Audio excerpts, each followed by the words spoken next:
On est aujourd'hui le mardi, premier jour du mois de Tevet, et on est le 23 décembre. Et comme on est encore à Hanouka, il y a encore tellement de choses à voir, et surtout que la semaine dernière, on avait une paracha très très intéressante, très importante, qu'on a sauté, si je ne me trompe pas.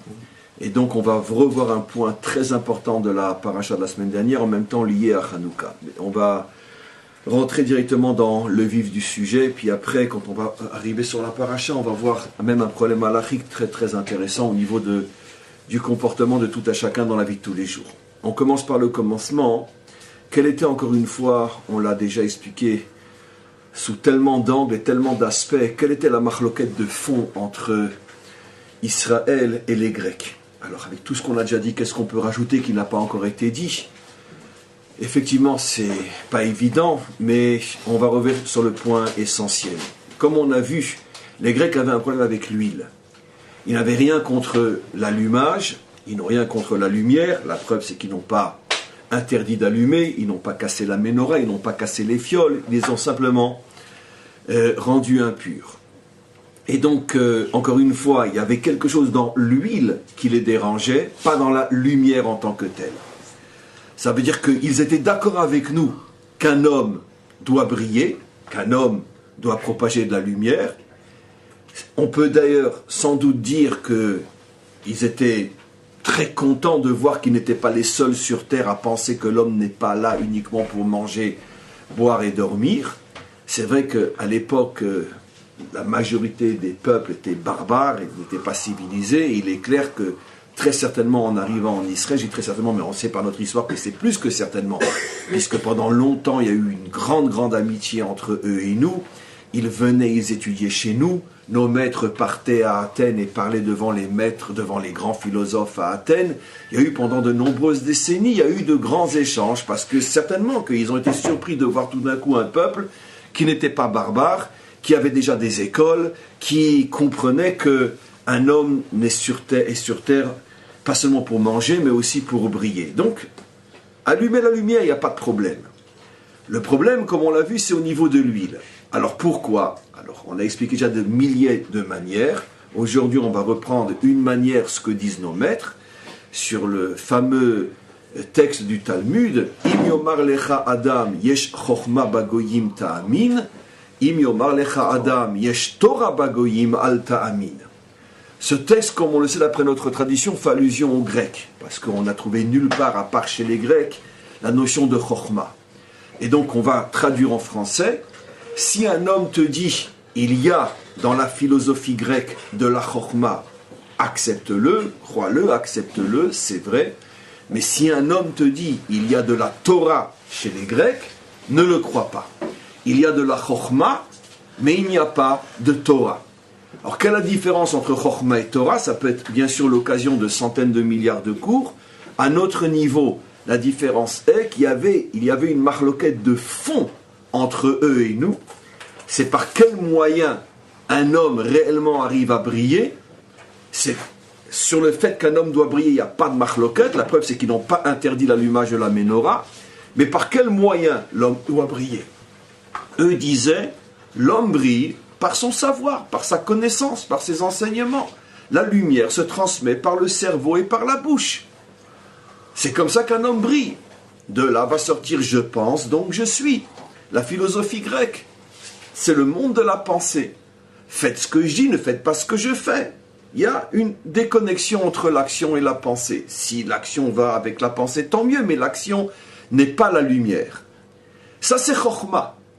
Qu'est-ce que c'est Torah? Torah, c'est que la lumière passe par l'action.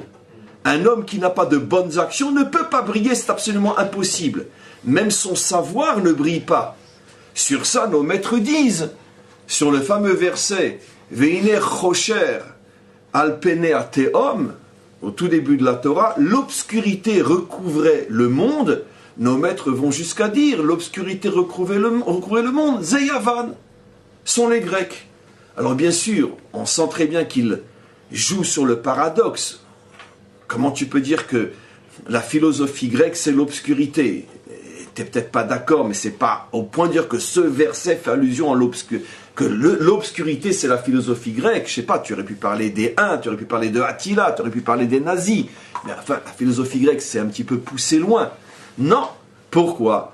Parce que justement, rien n'est plus obscur, rien ne plonge le monde dans l'obscurité plus qu'une pensée qui est déconnectée de l'action. À court terme, ça ne se voit pas, mais à long terme, bien sûr que ça se voit, bien que ce n'est pas le sujet aujourd'hui. Quoi qu'il en soit, donc, nos maîtres disaient, une pensée sans action, c'est pas seulement que ça brille pas, c'est l'obscurité.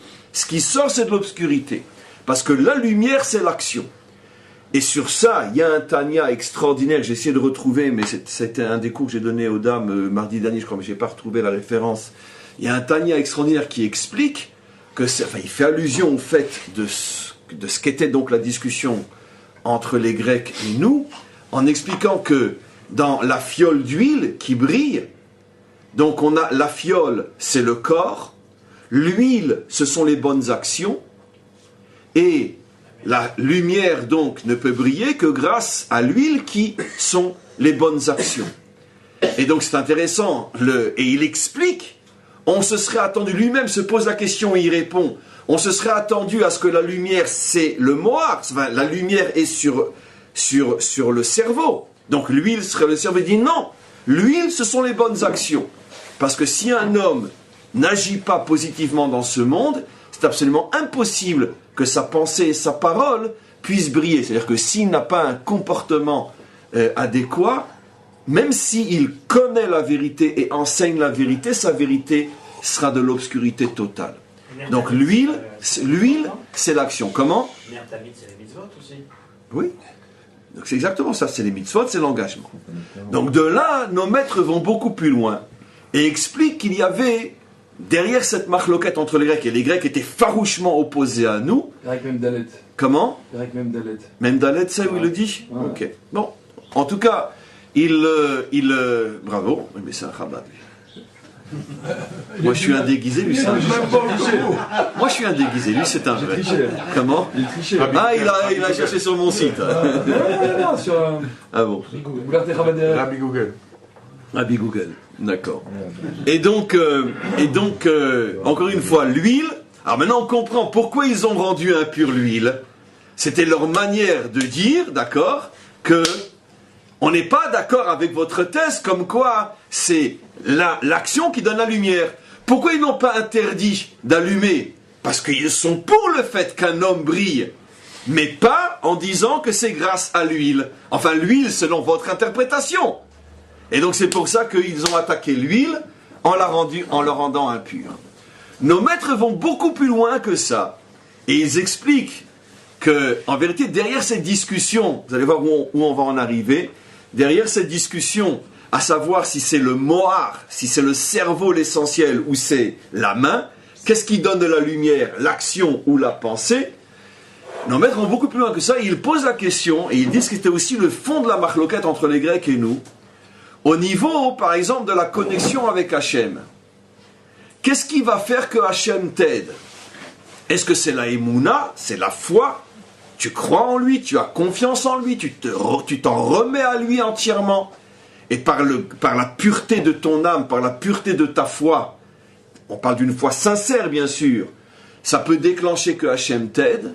Ou bien, pour des raisons effectivement pas simples à comprendre, Hachem aurait décidé que quel que soit le niveau de ta foi, il faut aussi que tu agisses dans ce monde.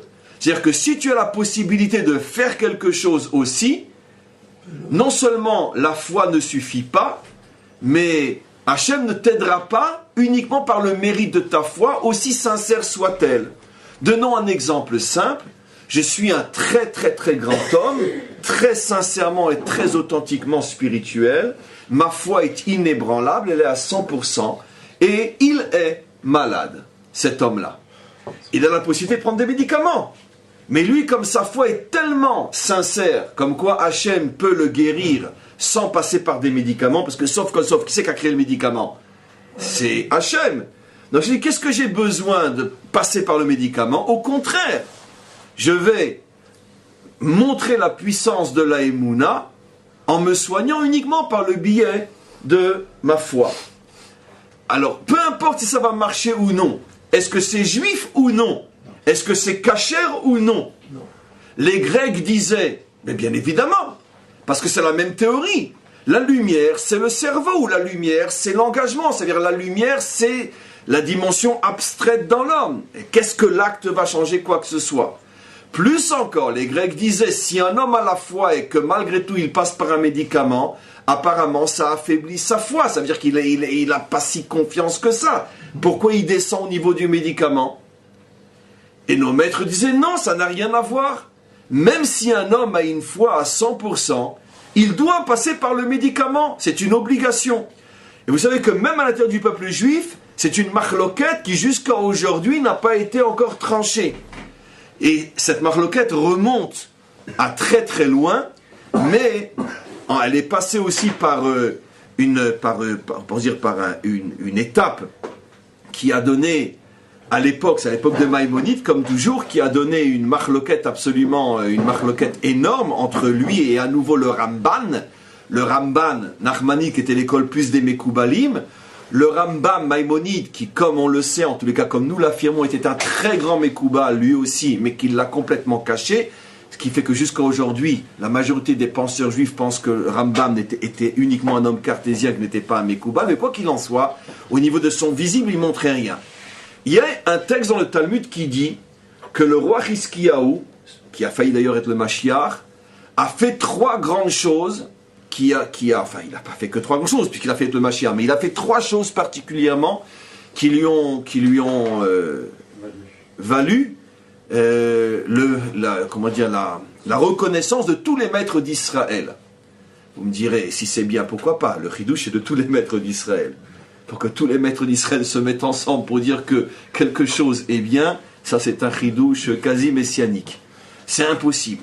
Oui, mais, c'est proprement juif. Mais lui, il est arrivé à un oui sans mais.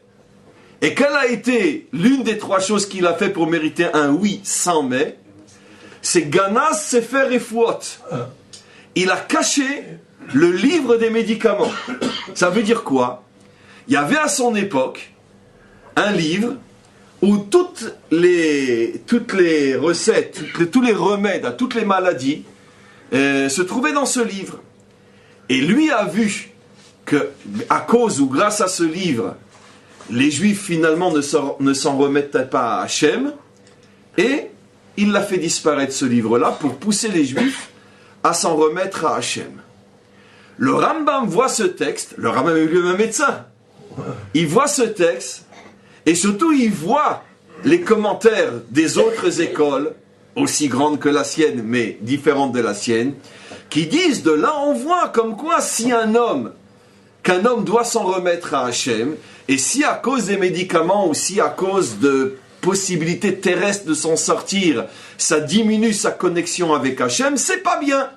Et la preuve, c'est que le roi Hiskiyahu, qui était lui-même à un niveau très très haut et qui exigeait de sa génération un niveau très très haut, il a caché le livre des guérisons pour obliger sa génération à s'en remettre entièrement à Hachem. C'est quand même très grave, parce que quand même, tu pouvais passer par des chemins plus courts. Non, il faut passer par Hachem. Ça, c'est ce que l'autre école disait. Maïmonide est tellement choqué par cette école qui dit, c'est de la picorsoute, sont des hérétiques, ils n'ont rien compris au judaïsme. Il a des mots terribles, ils n'ont rien compris au judaïsme, mais bande d'idiots. Comment vous pouvez imaginer que le roi Hiskiyahu ait privé sa génération de médicaments? C'est un devoir de se soigner et de passer par médicaments. Et ça n'a rien à voir avec le fait de savoir si on croit en Dieu ou non. Il donne un exemple qui, à mon avis, est incontournable. Il les appelle, il leur dit bande d'imbéciles. Il leur dit, en hébreu, ça sort plus proprement qu'en français, mais il leur dit bande d'imbéciles. Est-ce que si quelqu'un à la foi, il va dire je ne mange plus, Hachem va me nourrir? Quelle est la différence entre un médicament et du pain? Et Béhémet, je n'ai lu aucune réponse à cette question-là. Il dit, mais quelle est la différence entre un médicament et du pain? Quelqu'un va dire qu'on ne mange pas de pain parce qu'on croit en Dieu, mais qu'est-ce que ça a à voir? C'est pareil, il dit, un médicament, c'est un morceau de pain, c'est tout. Pourquoi vous en faites tout un plat? Donc on a l'obligation de se soigner, c'est un devoir, Ah, qu'est-ce que dit ce texte? Il est mechadesh que ce texte ne parle pas d'un livre de réfoua classique, mais d'un livre de réfoua qui était lié à la sorcellerie, à la magie. Ça veut dire que c'était tout un livre de opus cupus, d'accord, de genre de tout ce que vous voulez, mais qui n'avait pas une source médicale authentique. Ça marchait, parce que rien ne marche mieux que le mensonge en ce monde, comme on le sait. Ça marchait, mais comme la source n'était pas une source pure, c'est pour ça qu'il a caché le livre. Mais si ça avait été un livre écrit par Maïmonide ou un véritable médecin, chas v'shalom que Chizkiyahu aurait caché ce livre. Donc, cette marloquette éclate à son époque d'une manière très visible dans les livres, et puis jusqu'à aujourd'hui, avec toutes les nuances, qu'est-ce qui est plus important? L'armée ou l'étude? Qu'est-ce qui est plus important? Le Teilim ou le médecin? Et donc, c'est pas clair encore jusqu'à aujourd'hui. Quoi qu'il en soit, d'après ce que nous on va expliquer, on va démontrer aujourd'hui bien sûr, nous allons selon la tendance racidique authentique comme quoi l'homme a l'obligation de passer par ce monde, et ça fait partie du projet divin, et si l'homme s'abstient de passer par ce monde lorsqu'il a la possibilité de le faire, c'est sûr que c'est une faute. Mais on va voir ça avec le fameux oui mais, et grâce à, dans quelques minutes encore, ce qu'on va rapporter de la semaine dernière. Quoi qu'il en soit, donc les Grecs, eux, pensaient que si un homme, par le biais de la foi authentique, peut obtenir qu'Hachem l'écoute, pourquoi veux-tu qu'il passe par l'action? Puisque les Grecs détestaient l'idée même de faire rentrer le corps physique, dans toute relation entre l'homme et la pensée ou l'homme et Dieu. Et les Juifs disaient non, l'homme doit passer par le corps, et donc la foi et l'action sont véritablement ce que Hachem veut en même temps. Alors, à partir de ça, et donc je veux juste rajouter une chose qui est très importante, que vous compreniez mieux ce que je veux expliquer comme introduction, oui. Intéressant, c'est le marloquette qui existait au sein des l'Avdil dans le Nouveau Testament entre les apôtres, parce que c'est la foi ou est-ce que c'est les actes qui sauvent? Oui, la marloquette a été tranchée après définitivement par Paul, qui c'est la foi et pas le... Bien sûr. Ben oui, parce qu'au début, c'était juif, donc il y avait cette marloquette, et finalement ça a pris le dessus. Est-ce que ça marche? Ça marche. Ah, bon, prochaine, c'est de là qu'ils ont supprimé la cachoute après. Comment? C'est de ça qu'ils ont supprimé la cachoute. Ben oui, mais cette marloquette, elle a fait rage. Il faut savoir que je veux dire que même parmi eux, c'était pas du tout évident. C'est beaucoup plus tard, c'est un siècle après, à l'époque de Paul, quand on était très très loin du christianisme des origines, qui est un christianisme juif, et donc qui fonctionnait... Réformiste, on va dire. Finalement, le christianisme officiel, c'est la réforme du vrai christianisme, si on ose dire. La réforme, voilà. La réforme. Oui. Je vais dire quelque chose de terrible, mais moi, le vrai christianisme ne me dérange pas tellement. S'il était resté vrai, pour les nations, pourquoi pas? Le vrai, pas pour nous, mais pour les nations. Après, tout a été falsifié par Paul, etc. On continue. On revient maintenant à ce qu'on explique. Donc, on voit ça d'une manière extraordinaire aussi dans les deux manières de se rappeler la fête de Hanouka en ce moment, 7e jour de Hanouka et depuis 7 jours. Vous remarquerez, et ça combien de fois je vous l'ai fait remarquer, que dans la prière, 3 fois par jour pendant 8 jours, aucune allusion au miracle de la fiole. Aucune allusion, même pas de loin. Pour ceux qui disent oui, c'est marqué, on a allumé des lumières, c'est marqué Bechatzrot Kodshecha, dans les cours du temple. On ne parle pas, comme le rabbi l'explique, et des milliers d'autres, on ne parle pas de l'allumage de la Hanoukia qui, elle, s'est faite dans le Echal. On parle de lampes de fête, des lanternes qu'on allumait partout dans toute l'enceinte du temple, à l'extérieur, Bechatzrot Kodshecha. Voilà. Dans la prière, on ne parle pas du tout du miracle de la fiole, on parle tout simplement du miracle de la guerre. Alors que dans l'acte, la mitzvah que nous faisons pour perpétuer la fête, c'est un acte précis d'allumer la fiole, etc. Alors on se pose la question, pourquoi cette différence volontaire? Pourquoi au moment où on allume la fiole, aucune allusion à la guerre, Anerot, Alléluia, nous madlikim, etc. Mais aucune allusion à la guerre du style Arabim beyad meatim, Geborim beyad chalashim. Non, on aurait pu très bien avoir un texte qui le redit. Non, aucune allusion. Comme s'il n'y avait pas eu de guerre. Et au moment de la prière où on mentionne la guerre, aucune allusion au miracle, comme s'il n'y avait pas eu de miracle. Il y a forcément une intention. L'idée, elle est fabuleuse. La réponse est limpide comme l'eau de source. Pourquoi? Parce que finalement, à Hanouka, il s'est passé deux choses. Une chose qui a nécessité l'intervention totale de l'homme, et une chose qui a nécessité l'intervention totale de Dieu. La guerre, c'est l'intervention totale de l'homme. Le miracle de la fiole, c'est l'intervention unique d'Hachem. Nous, on n'y est pour rien. On n'a pas la possibilité de faire en sorte qu'une fiole brûle pendant 8 jours. Et donc, quel est le problème? C'est qu'on a les deux extrêmes qu'on n'aime pas trop chez les Juifs. Ou l'homme qui s'investit apparemment tout seul, ou Dieu qui s'investit tout seul. Comment qu'on répare l'anomalie? Au moment où nous, on s'est investi tout seul, parce qu'il n'y a pas eu de miracle surnaturel, les éléphants des Grecs ne se sont pas transformés tout d'un coup en papillons. La preuve, c'est qu'ils ont écrasé la plupart des enfants de Yochanan Cohen Gadol, qui sont morts écrasés sous des éléphants. La plupart de ces gosses sont morts. Donc il y avait de vrais morts et de vrais vivants et de vraies guerres. C'était pas la traversée de la mer. Mais ils ont quand même gagné. Mais comme justement c'était une vraie guerre et qu'ils ont gagné au prix de milliers ou de dizaines de milliers de morts, mais bien sûr, il y a eu des dizaines de milliers de morts parmi nous, mais on a gagné. Mais le problème, c'est que cet événement de la victoire, avec tout le respect qu'on doit à nos pères, il n'a rien d'extraordinaire. Les Afghans ont fait la même chose avec les Russes, les Vietnamiens ont fait la même chose avec les Américains, les Tchétchènes font plus ou moins la même chose avec les Russes quand ils s'aventurent en Tchétchénie. Et de toute façon, je veux dire, les résistants ont toujours gagné partout. D'accord? Donc il n'y a rien d'extraordinaire. Quelle est la différence entre la victoire des Vietnamiens contre les Américains, bombardés au napalm, et ils ont quand même foutu les Américains dehors. Pourquoi? C'est un principe fondamental. Dans une guerre, on le sait, à moyen long terme, c'est pas là que ça se décide, c'est là que ça décide. C'est pas la puissance du bras, c'est la puissance de la volonté. La volonté, c'est l'arme la plus décisive dans un conflit. Et la volonté est toujours du côté de celui qui est sûr de ses droits. Donc les Vietnamiens sont sûrs de leurs droits, les Américains sont des envahisseurs.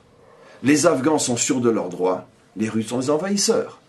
Et donc automatiquement, qui va gagner à long terme, après de terribles souffrances? Mais qui va gagner? Forcément ceux qui sont sûrs de leurs droits. Qui étaient sûrs de leurs droits? Les Grecs ou les Juifs?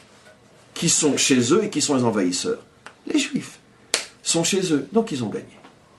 Donc il n'y a rien d'extraordinaire. Ça veut dire qu'aucun peuple va considérer ça comme un miracle. C'est tout simplement le résultat du travail de l'homme. C'est pour ça que nous, les Juifs, on dit non, c'est vrai. Oui, mais sans Hachem, malgré tout, ça n'aurait pas marché. Parce que qui a créé le principe que la volonté est plus forte que le muscle? C'est Hachem qui l'a créé. Qui fait que le médicament soigne? C'est Hachem qui l'a créé. Mais c'est pas Dieu qui m'a soigné, j'ai pris un médicament. Oui, mais qui a créé dans le monde la possibilité qu'un médicament soigne? Donc dis-lui merci. Parce qu'en principe, quand tu te bats à 1 contre 1000, tu ne peux pas gagner. Qui a créé le fait que 1 peut gagner 1000 par la force de sa volonté? C'est Hachem qui a mis ce principe dans le monde, comme on le sait, c'est le principe du Ratson, le principe du Keter, et c'est la raison pour laquelle la terre s'appelle Eretz Milashon Ratson, pour dire que dans ce monde, le plus fort, c'est celui qui a la volonté. Mais c'est parce que Hachem a créé le monde comme ça. S'il avait créé le monde selon un autre principe, peut-être que c'est pas le plus volontaire qui gagnerait, c'est le plus musclé. Donc on remonte à la source, et on dit à Hachem, merci d'avoir créé un monde, et c'est ça le Nes, où finalement 1 est plus fort que 1000, parce que la volonté est plus fort que le muscle. Voilà ce qu'on a dans la prière. Donc on a besoin de rattacher notre action à Hachem pour arriver à la Shlemut, nous et lui. Maintenant à l'inverse, le miracle où c'est lui qui a tout fait tout seul, le miracle de 8 jours, comment qu'on le perpétue? Surtout pas avec notre bouche, avec une action, avec notre corps, avec notre bras. Pour dire encore une fois, qu'on fait le chibour entre lui et nous. Donc on a les deux chibourim. Quand nous avons agi avec notre bras, on fait le chibour avec Hachem, avec notre bouche. Et quand lui s'est uni à nous par son intervention, on crée le lien avec lui, non avec notre bouche qui est encore au niveau du cerveau, mais avec notre corps qui est notre bras. Et donc on a la perfection. Donc le message de Hanouka, c'est l'union entre l'homme et Hachem, C'est pour ça que Mashiach, c'est Madlikim Shmone Yeme Chanukah, que le nom Mashiach ressort dans la fête de Chanukah, parce que la fête de Chanukah, justement, est le symbole de cette recherche de l'union parfaite entre Dieu et nous. Quand il agit trop, tout de suite on le remet à sa place en agissant nous aussi. Et quand on agit trop, tout de suite il nous remet à notre place en nous demandant 3 fois par jour de nous rappeler que c'est lui, c'est lui, c'est lui, c'est lui. Et comme ça on a l'équilibre. Ça, c'est le judaïsme authentique. Si c'est comme ça, on va avoir une question terrible. Alors, on sait que la Parashat Miketz... Oui. Les 3 jours, Kav Dalet Kavei Kavav, Gimatria 75. 75, ça fait Ain Ei, Ezrat Hashem. Maintenant... On continue. Et donc... ça m'a manqué pendant quelques jours. Je sentais qu'il se préparait là. Maintenant on continue. Parashat Miketz tombe toujours pendant la fête de Hanouka, la semaine dernière. Et d'ailleurs, pas que cette paracha, c'est très connu, il y a déjà des océans de commentaires qui ont été écrits par toutes les écologistes. Pourquoi la Providence a-t-elle voulu que l'histoire de la lutte entre Yosef et ses frères tombe toujours pendant la fête de Hanouka? On a déjà souvent traité ce problème-là, mais on va en traiter un autre aujourd'hui. Parashat Miketz tombe toujours dans Hanouka, et fin de Parashat Miketz, Parashat Vayeshev et Miketz, oui. Et fin de Parashat Vayeshev, qui est le pourquoi de Parashat Miketz commence, et ce fut après 2 ans. Qu'est-ce que ça veut dire ce fut après 2 ans? Et ce fut des Kouda. C'est quoi ces 2 ans-là? La réponse est dans le Rashi de la fin de Parashat Vayeshev, qui est le sujet de notre cours aujourd'hui. Ce fut après les 2 ans rajoutés aux 10 ans de prison donnés à Yosef. Et un Rashi bombe atomique incompréhensible, mais vous allez voir, ça Bezrat va valoir le déplacement comme on va l'apprendre aujourd'hui. Un Rashi choquant, après une demi-heure d'introduction, vous allez comprendre pourquoi ce Rashi est choquant, c'est pour ça que je l'ai bien préparé, le choc. Rashi nous dit que Yosef a été puni, on lui a rajouté 2 ans de prison de plus aux 10 ans dans lesquels il était déjà en prison, parce que il a osé demander, les mots de Rashi, il a osé demander au Saramashkin de parler de lui devant Pharaon. Comment on dit Saramashkin en français? Les chansons.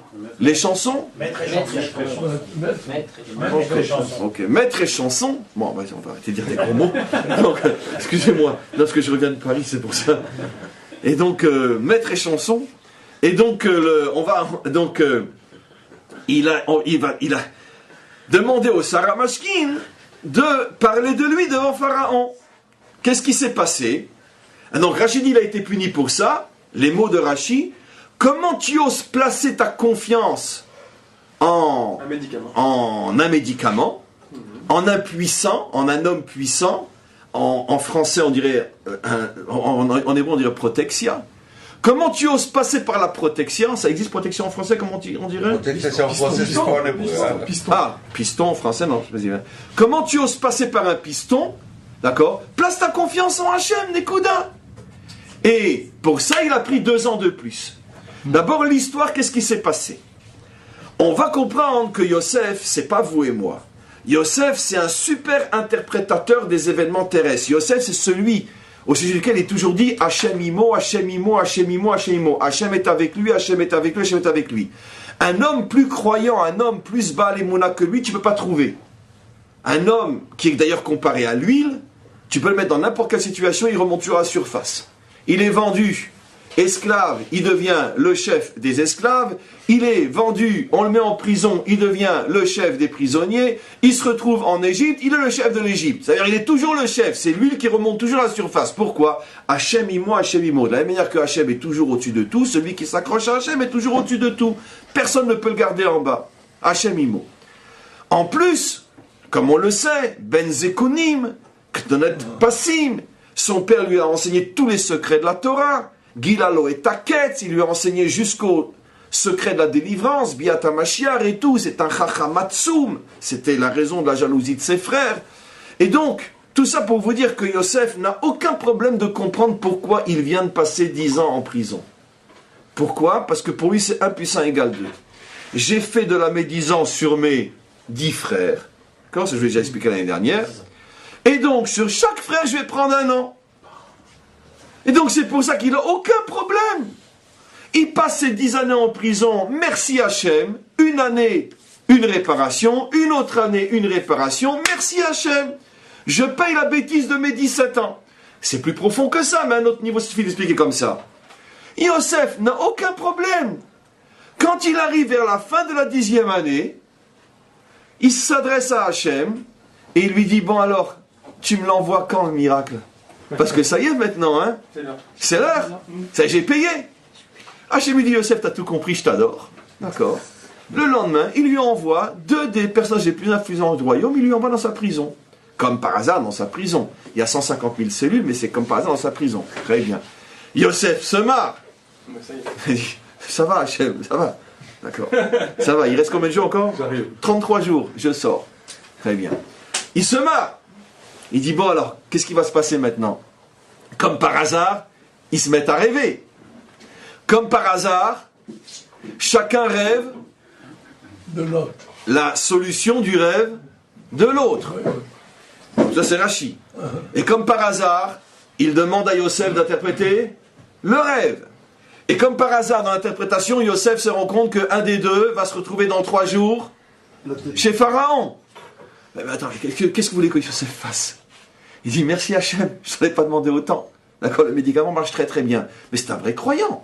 D'accord, il prend le médicament, il dit merci Hachem. Il ne va pas dire merci au pharmacien. C'est un crétin qui va dire merci au pharmacien. Nous, on prend le médicament, on dit merci Hachem.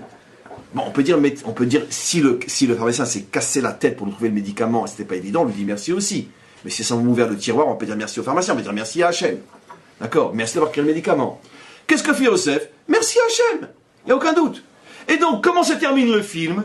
Il dit à l'autre, hé, dans 3 jours, tu es devant Pharaon, ok? Et donc, tu parles de moi. Paf! Rachid lui tombe dessus. Pourquoi tu as besoin de me dire de parler de toi? Il fallait faire confiance en Hachem. C'est sûr. Mais c'est pas sûr du tout. C'est sûr du contraire. On vient d'expliquer que quoi? Mais que Yosef est parfaitement conscient que tout ce qui est en train de se passer, c'est bien sûr, c'est trop gros, c'est trop évident, c'est trop réel, c'est la volonté d'Hachem. Qu'est-ce qu'il fait de mal en prenant le médicament jusqu'au bout? Qu'est-ce que ça veut dire? Il prend le médicament, il le mélange dans l'eau, et puis après il le jette. Pourquoi il ne demanderait pas? Qu'est-ce qu'il fait de mal à demander? C'est la conclusion logique de tout le processus de sauvetage envoyé par Hachem. Je ne vais pas vous raconter une fois de plus la blague que j'ai déjà tellement sortie que je me gêne de vous la raconter encore une fois. Vous connaissez tous ce rave, d'accord, qui disait à ses élèves que lui, Hachem peut le tester, il a une foi inébranlable. Il ne savait pas nager. Il a vu que ses élèves doutaient de sa foi, il a dit, je vais vous montrer moi. Il saute de la falaise, il tombe dans l'eau. Et puis il dit, Hachem, sauve-moi. Mais fais vite, parce que je ne sais pas nager. Qu'est-ce que fait Hachem? Tout d'un coup, il y a une vedette de police qui arrive. Allez, monsieur, montez. Non. C'est Hachem qui me sauve, personne d'autre. Très bien, bon. Peut-être qu'il ne veut pas que ça vienne de si proche. Il est dans l'eau, ça ne doit pas venir de l'eau, donc que ça vienne du ciel. Il envoie un hélicoptère. L'échelle descend, le commando descend, les montées. Non, il n'y a que Hachem qui doit me sauver. Hachem dit, bon, c'est pas possible, je vais envoyer un dauphin qui parle. Mais on voit un dauphin, allez, monte sur mon dos. Non, je veux pas. Je veux Hachem tout seul. Il meurt, il arrive là-haut. Il est en colère, il rentre chez Hachem, il dit, comment tu me fais un coup pareil? C'est un chilul Hachem ce que tu as fait. Attends, je regarde, c'est pas possible, la honte. Qu'est-ce qu'ils vont penser de mauvais élèves? Hachem dit, espèce de crétin. Je t'envoie une vedette, un hélicoptère, un dauphin qui parle et tu t'es noyé. Et c'est ça le NES. Évidemment, qu'est-ce que tu crois? Que tu attendais qu'une main. Stidjo, il attendait une main de lumière qui descend du ciel et qui le sauve. Mais c'est ça le sauvetage d'Hachem. Il t'a envoyé une vedette, il t'a envoyé. Et même le requin, même le dauphin, c'est déjà une chute par rapport. Vous savez, je vais ouvrir une autre parenthèse. Il y a un texte extraordinaire, mais ça c'est bouleversant de judaïsme. Mais c'est l'âme juive à l'état pur dans ce texte-là. Il y a un texte extraordinaire qui dit qu'un homme un jour se trouvait en voyage avec sa femme qui devait accoucher dans un endroit où il n'avait aucun moyen de survie pratiquement. Il fallait vite qu'il arrive au village d'après. Et sa femme est morte à l'accouchement. Un texte dans le Talmud. Et il s'est retrouvé avec un bébé. Et il ne savait pas quoi faire. Il a dit, Hachem, je t'en supplie, fais-moi un S. Eh bien, il lui a poussé des seins. et il a pu l'allaiter. Et le bébé a été sauvé. Sinon, on entend cette histoire et qu'on se la joue à la tarée qu'on est aujourd'hui, on dit waouh, c'était un vrai baba salé celui-là. Vous vous rendez compte, le tzaddik, nos maîtres disent Ezemechouar ben Adamazé.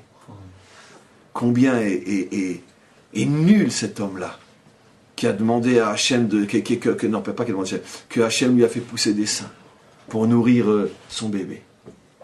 Les gens, les commentaires, ils disent mais c'est magnifique, je ne comprends pas. Il a sauvé une vie.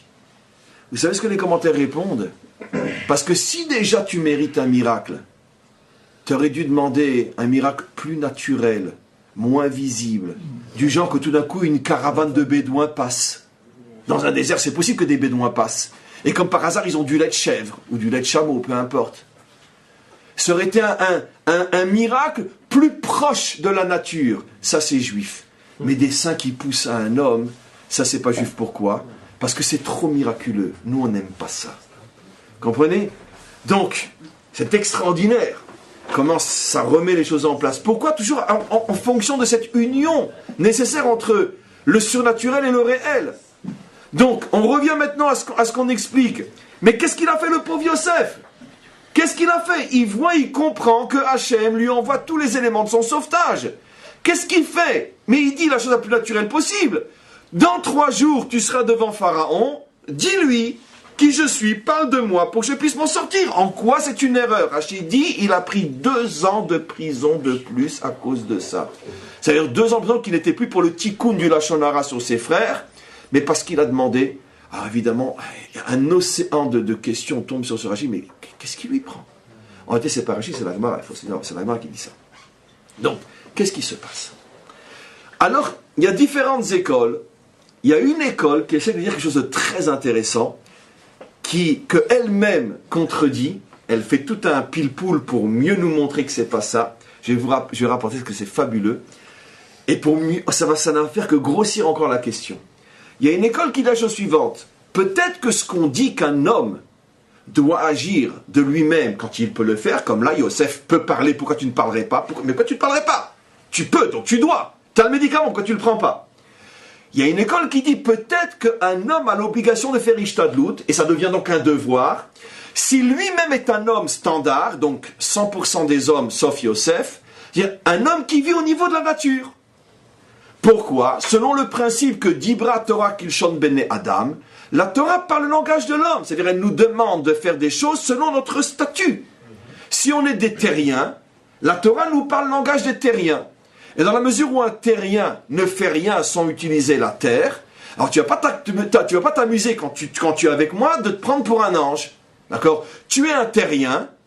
Quand tu as un bobo, tu fais aïe. Quand tu as faim, tu manges. Quand tu as besoin de faire quelque chose, tu travailles pour gagner de l'argent.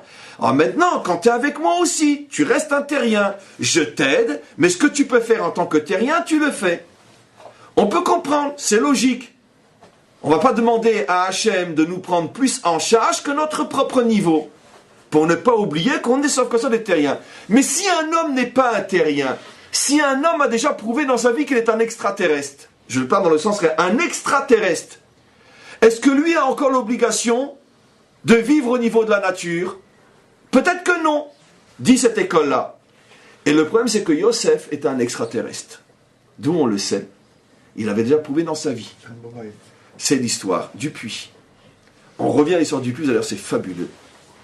Réhouven dit, c'est le texte, jetons-le dans le puits, ne le tuons pas nous-mêmes, mais le texte rajoute que l'intention de Réhouven était de le ramener à son père. Oh, c'est bizarre. Parce que si tu veux le ramener à ton père, comment tu le jettes dans un puits dans lequel il y a des serpents et des scorpions? Tu risques de ne pas le retrouver. Or, tu le vois qu'il y a des serpents et des scorpions. Pourquoi tu le jettes là-dedans? En vérité, Réhouven avait une intention qu'on va expliquer. Il savait bien sûr qu'il y avait des scorpions, mais quelle était son intention? Je vais vous l'expliquer. D'abord, parlons des scorpions et des serpents. Je vous l'ai déjà expliqué de nombreuses fois, mais c'est un bon rappel. Vous savez, dans la loi des Hagounot, une femme dont malheureusement le mari a été porté disparu, d'accord? Si on n'a pas des preuves claires que le mari est mort, elle peut malheureusement pas se remarier, avec tout le drame inimaginable que c'est, mais parce que si son mari est vivant quelque part, prisonnier, etc., et qu'elle a des enfants avec un nouvel homme, les enfants seront mamzerim, et elle-même elle était chétiche, donc c'est un des plus grands malheurs qui puisse arriver à une femme sur terre, mais c'est la halakha, et tout le monde peut comprendre malgré tout le bien fondé de cette halakha. Malgré tout, vous imaginez que, vu la gravité du problème sur le plan humain, les maîtres d'Israël sont toujours efforcés de trouver toujours une porte de secours, s'il y en a une logique, malgré tout, pour essayer de sauver ces femmes. Ça a été le cas de Rav Ovadia Yosef après la guerre de Kippour, Zichrono Lebracha, qui était le seul à endosser le statut des portés disparus et de décider qu'ils étaient morts. Grâce à Dieu, la réalité a prouvé qu'il avait raison. Ils ne sont malheureusement, en tout cas heureusement pour ces femmes, jamais revenus. Et donc, imaginez, comme j'ai déjà dit, expliqué, si un était revenu, c'était la fin du Rav Ovadia. C'était la fin, aux oubliettes. Un était revenu seulement. Ça prouve qu'il avait un mashrour à Kodesh. En tous les cas, il a été le seul à prendre cette décision. Il y a eu, après la Shoah, il y a eu aussi un problème pour des milliers de femmes dont les maris étaient portés disparus. Et il y a eu à Paris, un des grands maîtres à Paris, qui a endossé pendant des années de travailler sur ce dossier. Ça, c'était le Rav Rothenberg, le père de l'actuel, le Rouv. Ça a été un des grands maîtres européens qui a travaillé pendant des années sur le statut des Agunot, et il a donc permis... Comment ? Lui-même, il a eu ce problème, il a perdu toute sa famille à la Shoah. Oui, peut-être que lui savait que sa femme était morte. Ah. Mais en tout cas, là, on parle de disparu, c'est-à-dire on n'a pas une preuve réelle. Et donc, bon, Bekitsour, c'est un problème qui a depuis toujours hanté notre peuple, parce que jamais un peuple n'a été autant martyrisé que le nôtre dans l'histoire, et jamais autant de femmes sont retrouvées avec des maris portés disparus, autant dans notre peuple, sur l'étendue de notre histoire et de nos souffrances. Et donc, c'est un problème qui est vieux comme le monde. Et au niveau du Shulchan Aruch, on arrive au niveau des textes, on pourrait dire très absolus, avant qu'ils descendent dans la réalité avec toute la nuance. Nos maîtres sont obligés, on pourrait dire, de poser des garde-fous. Ils disent par exemple que si tu vois un homme attaqué par des lions, mais tu ne l'as pas vu mort, dévoré par les lions, mais toi tu es suffisamment loin, caché, pour être témoin de la scène, et puis après tu reviens et tu dis, voilà, écoutez madame, vous pouvez vous remarier, j'ai vu votre mari, il a été attaqué par des lions, il est mort. Elle va poser plus de questions. Mais on va au tribunal, et les chachamim qui sont des maîtres disent, il est mort, vous l'avez vu mort? Mais non, c'est évident, il a été attaqué par 3 lions. Non. Non. C'est pas encore évident. Un autre cas possible, ils ont été alignés contre le mur, ils ont été tous fusillés. Vous l'avez vu mort? Non. Eh bien, on a eu il y a quelques semaines un cas, un Irakien de Daesh. Il y en a tous les jours, d'accord? Des centaines fusillés, il est resté vivant. Le maître savait ça. C'est sûr qu'il va mourir comme l'avion qui s'est écrasé du Brésil. Sûr, c'est pas à toi le témoin de décider. Effectivement. Alors, ça s'évolue d'après nos maîtres. Attention, justement, c'est ce qu'on va voir. C'est ce qu'on va voir justement. Tu as raison, ce qu'on va voir.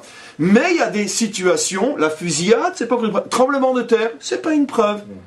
La preuve, on sait tous, des immeubles entiers s'écroulent et des leviers entiers de morts, et puis peut-être tout au fond on va trouver un vivant. On le sait. Pareil pour les mineurs, pareil pour un volcan, pareil pour tout. Donc, c'est pas évident. Par contre, nos maîtres disent, si quelqu'un est tombé dans une fosse à serpent, on n'a pas besoin de voir la mort, c'est sûr qu'il est mort. Alors de là, on construit des cas comme le tien, un avion qui tombe en pleine mer, etc. Mais c'est pas à nous de le faire maintenant. Mais donc ils ouvrent une porte. Il y a des cas où on n'est pas obligé de voir avec nos yeux la mort. On tranche sur une certitude de ce qui va se passer. Nos maîtres considèrent que tomber dans un trou de serpent, il n'y a aucune chance. Pourquoi? Je ne sais pas d'où nos maîtres connaissaient la nature des serpents, j'en sais rien, mais ils disent parce que quand un serpent il est choqué, quand il est pris à dépourvu, sa réaction, c'est sûr, c'est de tuer. Même s'il n'a pas faim. Même si ce n'est pas pour manger. C'est comme ça que dans le Talmud. Ce n'est pas le sujet maintenant. Mais on parle d'un serpent venimeux, évidemment. On parle pas d'une mais non, on parle pas d'une couleuvre. On parle de serpents qui tuent. C'est sûr. Donc, on pourrait dire un cas modèle, à partir de là, on pourra construire d'autres. Mais en tous les cas, en ce qui nous concerne, nous, parce qu'on est quand même limité par le temps, on voit que si tu tombes dans un, pareil pour les scorpions, serpent ou scorpion, c'est sûr que tu es mort. Donc, pourquoi Réhouven jette son frère dans un endroit où c'est sûr qu'il va mourir, alors que son intention de le ramener à son père? Nos maîtres répondent, mais c'était justement ça l'intention de Réhouven. Réhouven était sûr que Yosef était un tzaddik gamor, un tzaddik gamour. Et un tzaddik gamour, dans le sens que quoi? Qu'il est au-dessus de la nature. Et donc automatiquement, lui savait que par le biais de la discussion, ses frères ne le croiraient pas. Il dit, qu'est-ce que j'ai besoin de me casser la tête? Je vais vous prouver qui est Yosef. Je vais le mettre dans des circonstances où d'après les lois de la nature, il n'a aucune possibilité de s'en sortir. Vous allez voir qu'il va s'en sortir. Il le jette dans le puits et tout le monde voit qu'il ne meurt pas. Qu'est-ce que Réhouven dit? Mais vous voyez bien que cet homme-là, c'est un extraterrestre. Il vit au-dessus de la nature. Puisque la halakha statue pour les terriens, mais lui, c'est pas un terrien. Il est extra-nature. Donc automatiquement, ramenez-le. Ce qui est la question est pourquoi à ce moment-là, Yehuda n'a pas voulu. C'est une question qui est très connue, que tous les commentaires demandent sur cette explication-là. Il dit alors pourquoi Réhouven, pourquoi Yehuda dit on va le vendre? Alors j'ouvre juste parenthèse, je ne peux pas vous laisser sur votre faim, mais très rapide parce que c'est le sujet comment? Il savait que c'était un tzaddik, mais il dit c'est pas un roi. Voilà. C'est la différence entre tzaddik et Meler. Yehuda dit, Réhouven, t'as rien prouvé? Mais moi je ne suis pas contre le fait qu'il est tzaddik. Même tzaddik et Sodolam, même tzaddik Gamour, même le tzaddik Gamour du Tanya, qu'il a pu un zeste de Yetzer Hara. Mais moi, ma marque contre lui, c'est qu'il a dit qu'il est Meler. Parce que devant un tzaddik, on ne se prosterne pas. On se prosterne devant un roi, pas devant un tzaddik. Il vient qu'une Tana de Meler. Meler, je vais en avoir la preuve. Et Meler, c'est qu'en Égypte que j'aurai la preuve. C'est très globalement la différence entre tzaddik et Meler. Tzaddik, c'est celui... Dafka pas. Puisque Dafka, on l'appelle tzaddik à cause de Poutifar. Non. Écoutez bien le chidouche que je vais vous dire. Tzaddik, c'est celui qui résiste au Yetzer Hara. Meler, c'est celui qui résiste à la dépression. C'est pas pareil. Meler, c'est celui qui a toutes les raisons pour se suicider tellement il n'en peut plus de ce qui lui arrive et qui tient. Ça, c'est Meler. C'est David, sur lequel nos maîtres disent jamais un homme n'a eu autant de souffrances et d'épreuves dans sa vie que David, et il a tenu. C'est pas le même genre d'attaque. C'est un fils qui veut le tuer. C'est tous ses amis qui le trahissent, c'est les catastrophes qui lui tombent sur la tête, c'est un enfant qui l'enterre, etc. C'est-à-dire c'est des grosses catastrophes. C'est d'ailleurs que le Yetzer Hara, c'est ce qu'on appelle les épreuves. La preuve, c'est qu'Yehuda, lui, avec Tamar, il tombe. Boum! Paf! Comment? Oui. À cause de l'inversion. Normalement, il n'aurait pas dû tomber. Justement, c'est ça le... Mais non, parce que justement, lui, c'est... Ah oui, non, pardon. Oui, pardon. C'est nature. Pardon. On peut être roi et tomber dans ça. Bravo! Yehuda tombe avec le Yetzer Hara. Mais c'est pas un tzaddik. Alors, il n'est pas tzaddik. Mais il est roi. Mais il est roi. Maintenant, le chidouche de Yosef, c'est que Yosef va aussi avoir la malchoute en son temps, puisqu'il ne va pas tomber dans les épreuves. Et le tzaddik, il dépressionne? Comment? Le tzaddik, il dépressionne, ça veut dire? Je te dirais qu'un tzaddik, si Hachem sait qu'il n'est que tzaddik, il ne le mettra pas dans les conditions d'un Meler. Ah. Tu comprends? Tu subis l'épreuve. En fait. Ce genre de choses est dit d'une autre manière entre qui est plus grand, tzaddik ou Baal Teshuva. C'est pour la même raison. Le tzaddik, lui, n'est jamais tombé. Donc sa force, c'est de se tenir loin du Yetzer Hara. Le Baal Teshuva est plus grand, pourquoi? Parce que lui, il est tombé, mais il arrive à se relever. Nos maîtres nous disent, c'est plus difficile de se relever que de ne pas tomber. Le Meler, celui qui tombe, David, il va avec Bathsheba, mais il se relève. C'est plus difficile de se relever que de ne pas tomber. Yosef, lui, a eu l'expérience du Meler qu'il a réussi d'une certaine manière. Il est tombé, ben oui, il est 12 ans en prison. La vente, quand il a été vendu à Poutifar, c'était une sacrée épreuve. C'était pour coucher avec monsieur Poutifar, pas pour madame. Avec madame. Justement, il a réussi. Et c'est ce que Yehuda voulait voir. Jamais raté. Non. Maintenant, pourquoi Yosef, qui est tzaddik, a aussi été Meler? C'est en prévision du fait que Yosef sera aussi Mashiach ben Yosef. Oui. Il a une dimension malchoute en lui qui est nécessaire. Elle n'est pas l'authentique absolu, qui n'est que chez David, parce que là aussi, je vais vous faire une nuance. Qu'est-ce qui est plus dur de se relever? D'une épreuve ou d'une faute? C'est ça, justement. Bravo, Eric. Mais Mashiach ben Yosef, Yosef c'est n'a particulier, jamais eu besoin de se relever d'une faute, parce qu'il pas n'a la pas même fauté faute. d'être sadique. Il se relève d'une épreuve. Yehuda, David, le premier se relève d'une prostituée et l'autre d'une femme mariée. C'est beaucoup plus difficile. Dans la chute, se relever d'une faute est plus difficile que de se relever d'une épreuve. C'est plus difficile dans ce cas-là. Mais, comme Yosef a fait la preuve qu'il arrive à se relever d'une épreuve, il a le droit à la malchoute. Mais malchoute ben Yosef, pas malchoute ben David. Parce que pour sauver le monde, Mashiach ben David, il faut être quelqu'un qui arrive à relever le monde, pas seulement des épreuves, mais aussi des Il aura fautes. les deux, Mashiach. Comment? Mashiach, il aura les deux? Il n'y aura pas de Navi qui va l'accompagner? S'il a la possibilité de se relever d'une faute, à plus forte raison, il peut se relever d'une épreuve. Car, comme on explique, c'est plus dur de se relever d'une faute que de se relever d'une épreuve. Et donc, Mashiach ben David, lui, il va encore plus loin.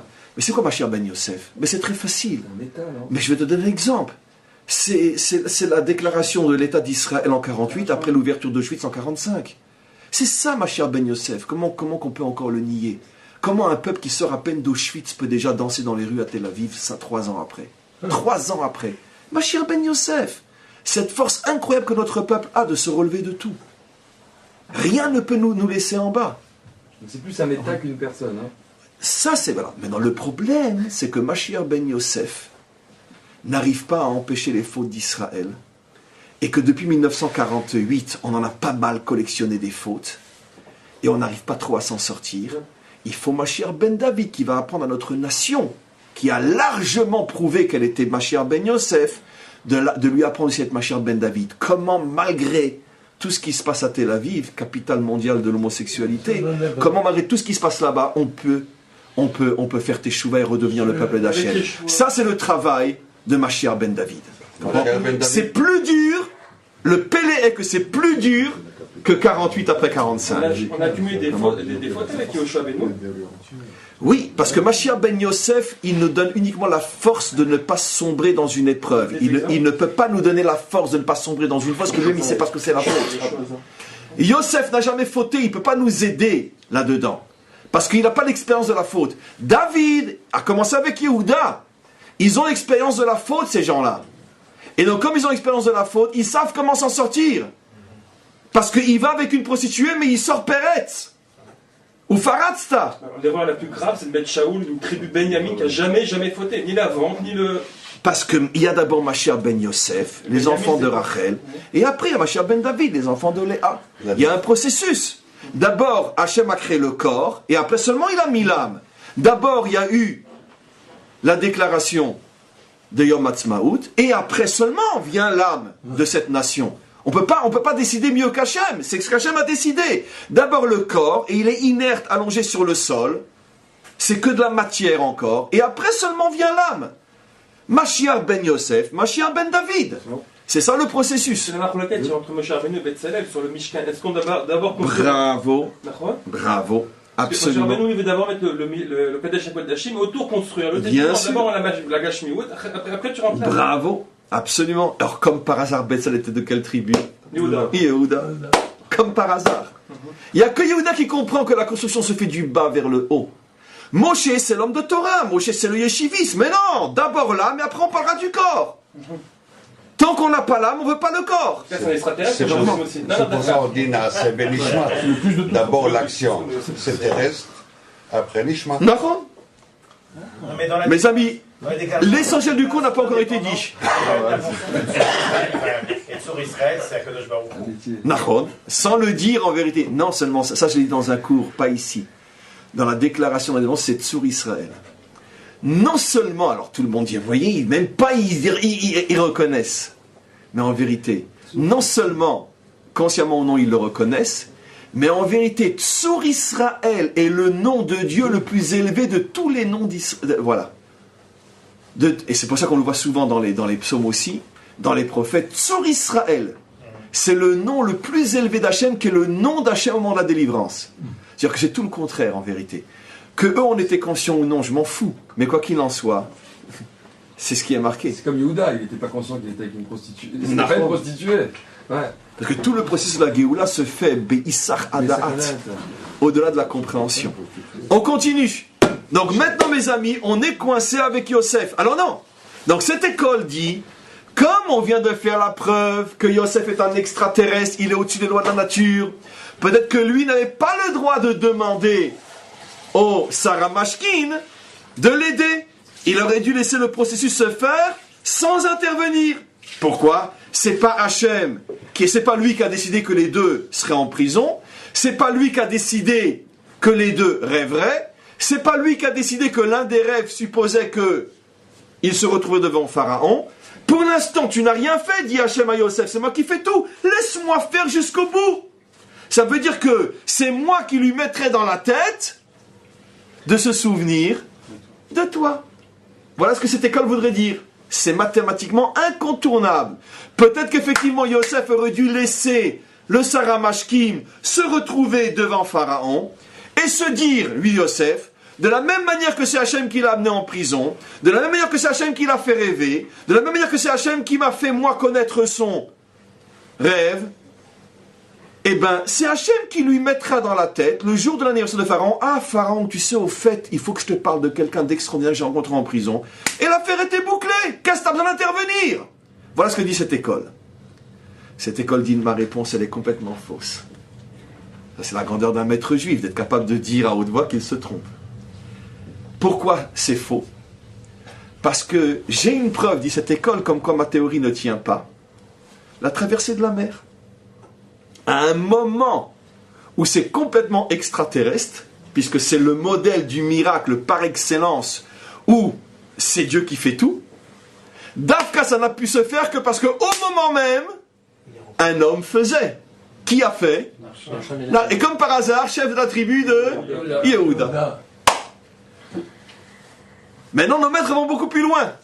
Comment se fait-il que la Torah chez Birtav ne donne aucune allusion claire au fait que si Narshon n'était pas rentré dans l'eau jusqu'au nez, l'eau ne se serait pas ouverte. Donc il fallait, oui, l'action de l'homme, même au moment d'un dévoilement extraterrien. Il fallait l'action de l'homme. Pourquoi la Torah chez Birtav ne le dit pas? Pourquoi la Torah chez Béalpé? Nos maîtres répondent, mais c'est évident. Parce que la Torah chez Birtav, c'est la Torah d'Hachem. La Torah chez Béalpé, c'est la Torah de l'homme. C'est le mariage entre les deux. Et donc c'est la Torah chez Béalpé qui se soucie de construire l'homme, qui révèle qu'attention, ne vous trompez pas. Si Narshon n'était pas rentré dans l'eau, l'eau ne se serait pas ouverte. Pourquoi Dieu a besoin de Narshon? Mais non, il n'a pas besoin de Narshon. Mais Dieu ne fera rien sans l'homme, parce que c'est un mariage. Torah chez Birtav, Torah chez Béalpé. C'est fabuleux, c'est magnifique, il faut ce mariage. Il y a quand même plus qu'un remèze dans le texte écrit, parce que quand même Hachem il dit qu'est-ce que tu m'as dit ça qu'elle a d'abord donné ça à Saou. Arrête de prier, etc. Il faut Nachon. Nachon. Mais tu as raison, mais le Vaïsaoud n'est pas forcément qu'ils sont rentrés dans l'eau, etc. Qu'ils placent leur confiance en Hachem et que l'eau va s'ouvrir. Tu as raison, mais peut-être que le Vaïsaoud peut être interprété dans le sens faites-moi confiance, je vais ouvrir la mer, avancez.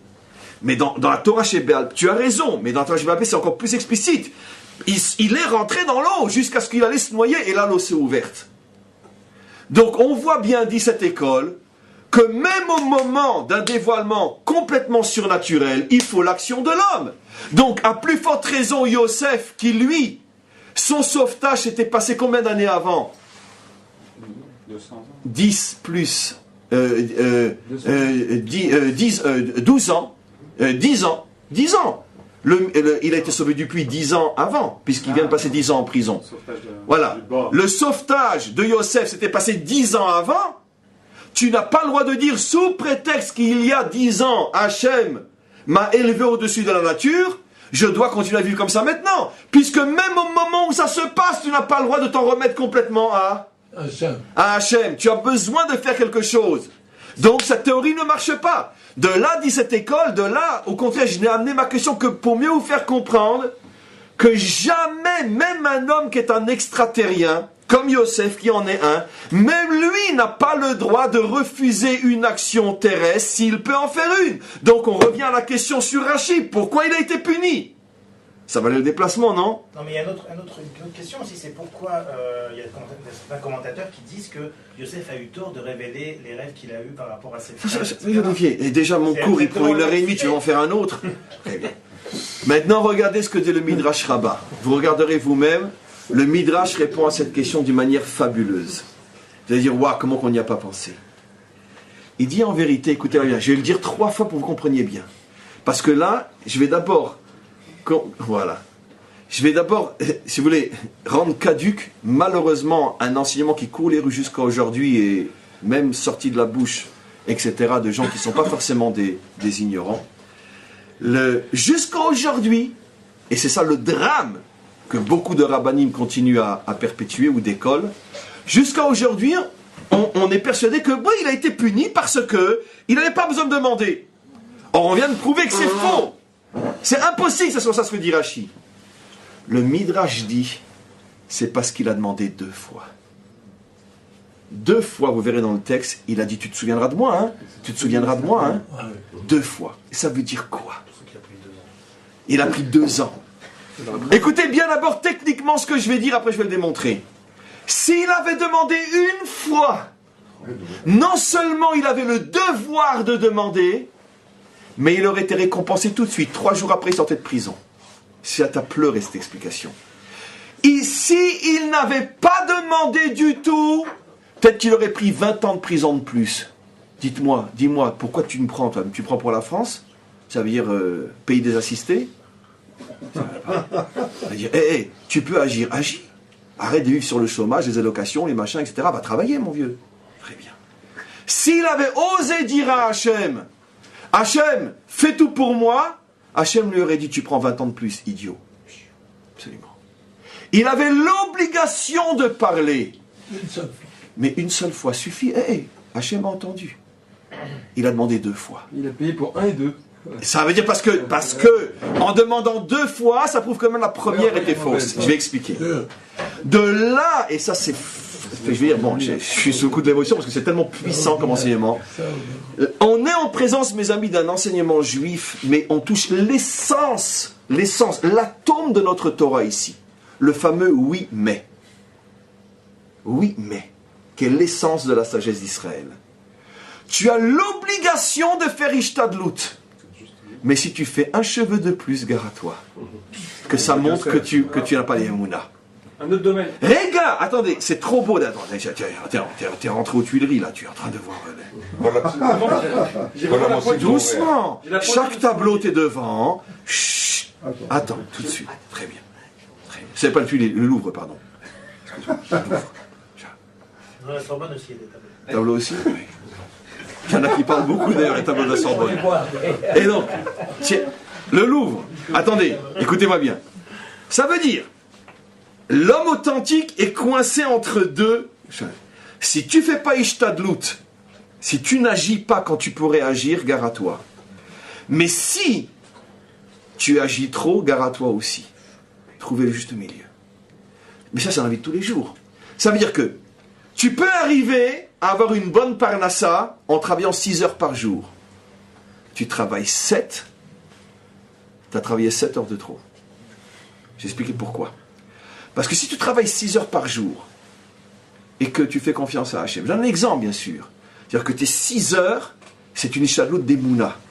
Mais ce que tu rajoutes prouve que dès le départ, en vérité, t'as pas confiance. C'est-à-dire que dès le départ, dans une situation de ishtadlut, pas dans le cadre de ce qu'Hachem te demande pour qu'il y ait une shutafout, une association, parce que tout simplement tu as peur. Et si je ne travaille pas, qui va travailler pour moi? C'est la peur. De même dans tous les domaines.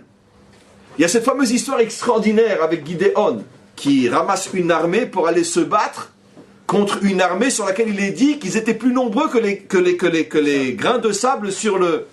Il ramasse une armée de 6-7 000 où de toute façon ils partent à 6-7 000 contre 600 000. C'est déjà en soi un exploit. Hachem dit non. Il y a trop de soldats. On va les entraîner à l'israélienne, d'accord? Qu'ils prennent chacun un sac de 50 kilos et ils vont marcher pendant 40 heures dans le désert. C'est les entraînements des commandos chez nous. Très bien. Ils prennent un sac, 50 kilos, dans le Sinaï pendant 40 heures, sans boire, sans manger, ou presque. les 3 quarts tombent. Éliminé. Très bien. Il en reste 1500, 2000. Gideon dit, bon, je pars avec les 1500, 2000 contre les 600 000. Non, c'est encore trop. Maintenant, tu vas les amener, ça fait 40 heures qu'ils n'ont pas bu. Tu vas les amener maintenant près d'une source d'eau, et je voudrais voir quelque chose. 1500 soldats qui n'ont pas bu depuis 40 heures, dans le désert, 50 kilos sur les épaules. Ils arrivent, ils se jettent dans l'eau. D'accord? Il y avait 600 Français là-bas, 600 Londoniens, pardon, là-bas.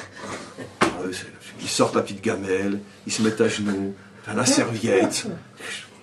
600. Les autres, ils plongent dans l'eau. Hachem dit, c'est avec les Anglais que je vais faire la guerre. Il prend les Anglais, 600 il en reste. Il dit avec eux, je vais faire la guerre. Pourquoi? Le texte rajoute, d'accord? Parce que comme vous allez gagner, je veux pas que ça vous monte à la tête que c'est vous qui allez gagner. 600 me suffisent. Le texte pose une question tellement, les commentaires posent une question tellement évidente, le Radak sur presque... Mais Hachem, dans ce cas-là, fais-le tout seul. Fais-le tout seul, Akasha. Je veux dire, de toute façon, ces 600, ils servent à rien. Fais-le tout seul. On va y arriver. Fais-le tout seul. Ah non, il faut quand même que l'homme agisse. Mais Hachem a trouvé la juste mesure pour que dans l'action, ça ne leur monte pas à la tête. Parce que 600 contre 600 000, c'est impossible que ça monte à la tête. Et on rapporte une preuve que la raison pour laquelle Hiskiyahu, qui était le début du cours, n'a pas été Mashiach, c'est parce qu'il a osé dire à Hachem, je vais dormir, et demain matin, je te fais confiance, quand je vais me lever, ils seront tous morts au pied de la montagne, au pied de la muraille. Ça me rive. Ça s'est passé? Mais oui. Mais Hachem dit, tu mérites. Très bien. Mais tu ne seras pas mêlé. Mashiach. Très bien. C'est un tas de sadique. Mais très bien. Et nos maîtres disent sur cette histoire, et regardez combien David était plus grand que Hiskiyahu, parce que lui, toute sa vie, il a vécu sur un cheval avec une épée, et en même temps qu'il poursuivait ses ennemis avec son cheval et son épée, il disait à Hachem, donne-moi la victoire. Ça, c'est plus grand que celui qui va dormir et qui dit, Hachem, fais tout pour moi.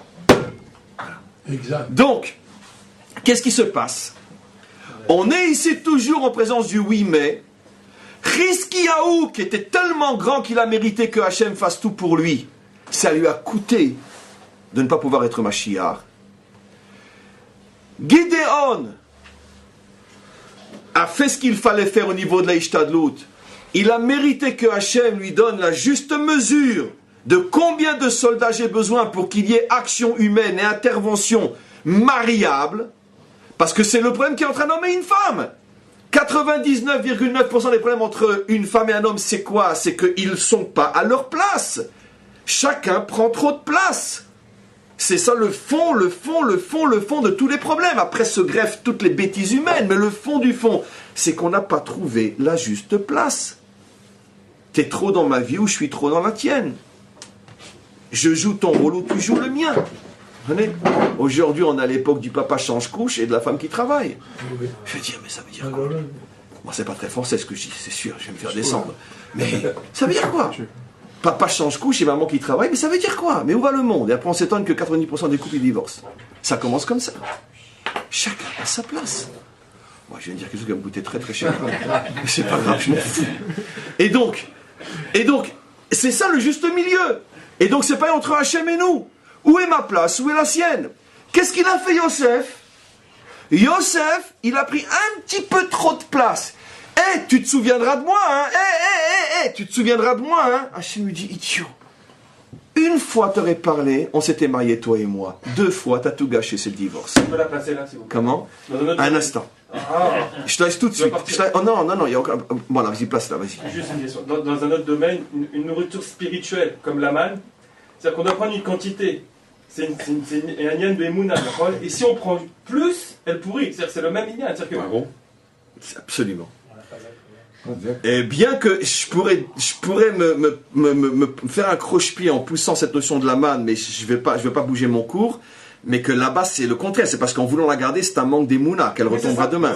C'est donc on déplace. La notion est la même, mais l'idée est différente là-bas. Comme Yosef, il dépasse quelque chose, ça pourrit. Ok, mais le cas est le même, mais l'intention est différente là, parce que là-bas c'est le contraire, c'est parce que justement on te demande d'avoir une émouna absolue, de ne rien faire. Mais il y a la phrase qui dit Kol hamarbe harezem shubach ve kol hamosif gorea. Bien sûr, c'est exactement ça. Kol hamosif gorea. Un excès d'ishtadlut va t'enlever toute la ishtadlut. Yosef a fauté par un excès d'ishtadlut. Yaakov aussi, vis-à-vis de son frère Esav, il a demandé 8 fois Adoni. Et comment il a on connaît trois le juste ajouté. Pareil. Comment? Comment on connaît le juste milieu? On va y arriver. On a déjà bien compris la notion. Mais mes amis, ce cours-là, si on veut l'intégrer, mais il est non seulement révolutionnaire, mais il est extrêmement dérangeant. Vous savez pourquoi? Parce que finalement, vous remarquerez très facilement que le monde, et notre monde juif, est très schématiquement divisé en deux pôles.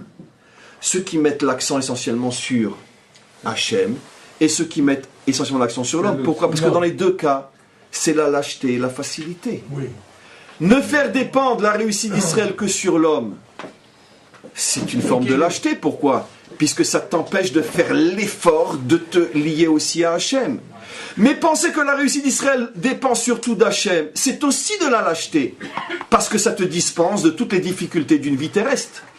Donc, en vérité, à chaque fois, c'est toujours le même problème. L'homme, dans sa nature profonde, préfère opter selon la nature de son âme, s'il est spirituel, surtout Hachem, s'il est matérialiste, surtout l'homme. C'est je pense, deux défauts différents. D'un côté, c'est plus un problème d'orgueil, entre guillemets. Oui. Je pense qu'il n'y a que moi Oui. qui agit. Et l'autre, éventuellement, dans un excès d'humilité ou dans de la facilité. Ok. Si tu l'exprimes au niveau des midotes, je suis d'accord aussi. Parce que ça sera des midotes différentes. Mais malgré tout, au niveau de la source, je pense qu'il y a ici la peur de la vraie difficulté. Rien n'est plus difficile que l'union des deux. Je reviens encore une fois au couple, comme dans un couple. Dans un couple, il n'y a que deux situations possibles dans la majorité des couples, d'accord? Où on va jusqu'au bout et on se sépare, ou fiche-moi la paix, fais ce que tu veux et on reste ensemble. C'est 90%. C'est-à-dire que, en vérité, sur 100% des couples aujourd'hui, 80% divorcent, 15% vivent au niveau de fiche-moi la paix, c'est-à-dire on s'ignore, mais on reste ensemble, 5% réussissent. Ça veut dire qu'il y a une confrontation, on est constamment sous tension, et on essaye de trouver notre point de rencontre, sans être ni lâche, ni despote. C'est le plus difficile. Comment? Vous êtes gentil, 100%. Peut-être à Jérusalem, à Paris. À Paris, on ne se marie plus, donc il n'y a pas de problème. Et donc, c'est toute la difficulté. Mais le problème du couple, c'est le problème de l'humanité tout entière, c'est le même problème. Donc, ici, toute l'histoire de Yosef est là pour nous faire comprendre que, bien que la Ishtadlout est fondamentale, c'est ce que dit le Midrash, ne vous trompez pas, il n'a pas été puni sur le fait de demander. Il a été puni sur le fait de trop demander. Dans notre vie de tous les jours, c'est un gros problème parce que... Oui, la vraie question c'est... Où est le juste milieu? Le juste milieu, parce que pour chacun ça va être différent et dans chaque situation c'est différent. Comme je dis souvent, finalement, pour prendre l'image du couple, on a un texte dans le Talmud qui est horrible pour nous aujourd'hui, mais je vais le rapporter en tant que farce et surtout en tant que modèle. Nos maîtres disent, même à l'époque de la polygamie, d'accord, un homme sage ne se marie au maximum qu'avec 4 femmes. C'est une blague, bien sûr. Mais pourquoi 4 femmes? Les commentaires qui savent que le Talmud ne parle que de secrets, il explique. Le Talmud fait allusion aux 4 responsabilités, aux 4 épouses d'un homme. Les épouses qui construisent ma vie, même aujourd'hui qu'on n'est pas polygame. Un homme, il a un devoir vis-à-vis de sa femme, vis-à-vis de son travail, vis-à-vis de lui-même et vis-à-vis de Dieu. Ou dit d'une manière un peu plus religieuse, il est marié avec Dieu, il est marié avec sa femme, il est marié avec son travail, il est marié avec lui-même. C'est les 4 femmes d'un homme, les 4 les du nom divin. C'est femme, ça rend femme et famille, bien sûr. Femme, c'est la famille. Hachem, c'est toute la vie, l'étude, la prière, les métiers, etc. Le travail, et moi-même. Moi-même, je dois aussi m'occuper de moi. Ma santé, mon repos, mon sport, je dois aussi m'occuper de moi, etc. Des activités qui ne sont pas Hachem, parce que mon étude, c'est la dimension Hachem. Mais je dois aussi m'occuper de moi. C'est une chose qu'on a tendance à oublier. Je dois aussi m'occuper de moi. Et il n'y a rien de honteux là-dedans. Et donc, ça, c'est les 4 épouses d'un homme, c'est ce que disent nos maîtres. Un homme a 4 épouses. Maintenant, comment tu gères le juste milieu? Combien de temps à la famille? Combien de temps au travail? Combien de temps à l'étude? Combien de temps à toi-même? Vous verrez qu'aucun d'entre nous n'a réussi. Le choix pour la majorité de nous déjà fait, c'est la majorité du temps avec le travail, ou pour d'autres, la majorité du temps avec Hachem. Il y en a 2 qui sont toujours perdants. C'est quoi? C'est la famille et moi-même. combien d'hommes s'occupent de leur propre santé et combien d'hommes s'occupent de leur famille. C'est les deux domaines qui sont perdants. Et donc, d'où tous les déséquilibres au niveau d'individus, au niveau des peuples, au niveau des sociétés, au niveau des nations. Tout est déséquilibré, parce qu'on n'arrive pas à trouver la juste mesure. Donc ça, c'est ce que Yosef vient nous apprendre. Alors maintenant, la question est, avant de terminer, peut-être par des questions un peu plus, c'est comment qu'on y arrive? Comment qu'on y arrive? Rachid donne la clé, enfin tel que nos commentaires l'expliquent. Il rapporte le verset qui dit Ashrei hagever asher yiftach b'Hashem velo sam miftacho berehavim ou velo sam rehavim miftacho, etc. Ashrei, ça veut dire le critère il est simple.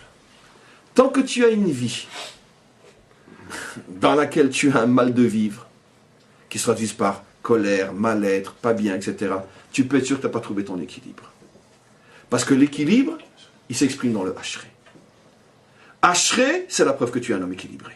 Que tu sais combien de temps étudier, combien de temps être avec ta femme, combien de temps travailler, combien de temps être avec tes enfants, combien de temps tu fais du sport. Si tu as cet équilibre, tu es Ashrei. Si tu es quelqu'un toujours tendu, angoissé, coléreux, qu'on ne peut pas toucher, qui se vexe vite, machin, etc., tu peux être sûr, tu as un déséquilibre quelque part. Dire d'une autre manière, dans le couple, c'est facile. Le couple, comme toujours, c'est le thermomètre. Chaque fois que tu rentres chez toi, on te met le thermomètre dans la bouche. Tension à la maison, tu peux être sûr que tu es un homme déséquilibré. Ça veut dire que quoi? Il y a un domaine dans lequel tu investis trop ou pas assez. C'est le critère fondamental. Vous comprenez?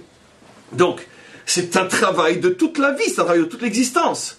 Le grand ridouche, encore une fois, de ce cours, c'est de nous montrer que même un excès d'ishtadlout peut être très très dangereux. Dans le domaine de la construction d'un juif dans la vie de tous les jours, c'est pas du tout évident. Parce que le travail nous happe. Mais d'un autre côté, on a plus de facilité à se faire happer par le travail que par l'exigence spirituelle qui est combien de temps je consacre à l'étude, etc. Mais ça, c'est déjà le problème de chacun et surtout la véritable réponse qu'il ne faut pas oublier pour ne pas dramatiser les choses. La réponse doit être qualitative, pas quantitative. Ça veut dire la qualité. Ça veut dire, vous savez, et je vais le terminer sous la forme d'une halakha. Vous savez qu'il y a une halakha extrêmement bizarre qui a fait couler des océans d'encre chez les poskim à cause d'une halakha très bizarre. C'est que on fait la bracha sur l'étude de la Torah. Jetez-le, c'est tout. Elle est pas mal la musique. Excellent. Généralement, quand on téléphone pendant le cours, on ne sait plus l'éteindre. Et donc, il y a une halakha qui est unique, qu'on n'a que au niveau du Birkat Torah. C'est quoi? C'est que tous les matins, on fait Birkat Torah. D'accord? Pourquoi étudier la Torah? Après, on va s'interrompre pendant des heures où on ne sera plus du tout en train d'étudier la Torah. Et pourtant, quand on revient 5 heures après à l'étude, on fait pas Birkat Torah. C'est un cas unique dans le phénomène des brachot. Tu as mangé, tu as bu, tu as mis les tefilines, tu les as enlevés, tu as arrêté de manger, tu as arrêté de boire, tu as vaqué à tes occupations. Tu recommences, tu refais la bracha. C'est le seul cas où on pense à faire la bracha. Et tous les poskim se posent la question pourquoi. L'une des réponses qui moi m'intéresse le plus, que c'est celle qui me parle le plus, bien qu'il y en a d'autres, c'est parce que, en vérité, dans la mesure où un juif doit sentir que le meilleur et l'essentiel moment de sa journée, c'est le moment où il étudie, et que tout le reste, c'est, on pourrait dire, parce qu'il n'a pas le choix, mais que le seul moment où vraiment il choisit, c'est son moment d'étude, ce qui veut dire que son moment qualité dans la journée, c'est le moment d'étude. Et donc automatiquement, comme c'est le moment qualité, c'est le moment où il reste attaché réellement, même lorsqu'il s'éloigne. Et on donne un exemple au niveau de la halakha. On donne un exemple, par exemple, que si tu es en train de manger quelque part, et qu'après tu dois sortir, mais que tu as laissé quelqu'un à l'endroit où tu manges, de sorte que tu sais que tu vas revenir à cet endroit-là. Quand tu reviens, bon, il y a des nuances dans la halakha, mais très schématique. Quand tu reviens, il est possible que tu n'aies pas besoin de faire une bracha. Pourquoi? Parce que ta pensée était toujours à cet endroit-là, à mesure où tu as laissé quelque chose de physique qui te rattache à cet endroit-là. C'est plus nuancé qu'avec l'étude de la Torah, mais quoi qu'il en soit, la notion existe. Il y a le temps. Donc, non, mais le temps qui continue, c'est le présent de la Torah, ça continue toute la journée. Oui, mais concrètement, sans que ça, tu t'es arrêté d'étudier. Tu comprends? Parce qu'on pose une question à ça. Alors, dans ce cas, pour boire aussi, toute la journée, tu vas avoir soif. Alors, pourquoi tu referais une bracha? Donc les choses ne sont pas simples au niveau de la halakha.